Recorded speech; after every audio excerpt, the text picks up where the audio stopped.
unakodisha nyumba ya mtu mwingine kwa muda mrefu, unaifanya Airbnb, lazima uhakikishe unaweka mkataba wa maana. Lazima uhakikishe kwenye terms and conditions, kwenye contract umeweka kabisa kwamba labda nachukua nyumba ndani ya miaka 3, na ndani ya hiyo miaka 3 nitakuwa labda tunakubaliana na kuwa nakulipa kodi yako kila miezi 6. Na pale ambapo huu mkataba unapokuja kuisha, napata first right of renewal. So namaanisha kwamba ikifika miaka 3 imeisha na unataka kuendeleza mkataba, wewe unapewa kipaumbele ya kuendelea na huo mkataba, ili asije kampa ndugu yake akasema anampa mtu mwingine bali akupewe. Kwa nini tunafanya hivyo?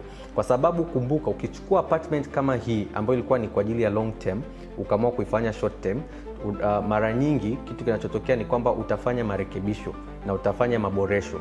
Maana yake utabadilisha rangi, utabadilisha labda kama ni madirisha nyavu, kuweka madirisha modern zaidi, kama ni AC. Kuna vitu ambavyo uta-inject capital fulani hapo mwanzoni ili paonekane vizuri, especially kama utakuta ni sehemu ambayo ilikuwa ni umepata kwa bei ndogo ili uifanyie renovation. Kwa hiyo kama ume-inject tuseme milioni kama 12 kwenye kuhakikisha umefanya furnishing, umelipia kodi na umefanyia decoration vizuri, inamaanisha kama huyu mtu akija ndani ya miezi 6 akakubadilishia mkataba au akataka uondoke, utakuwa umekula hasara kubwa sana.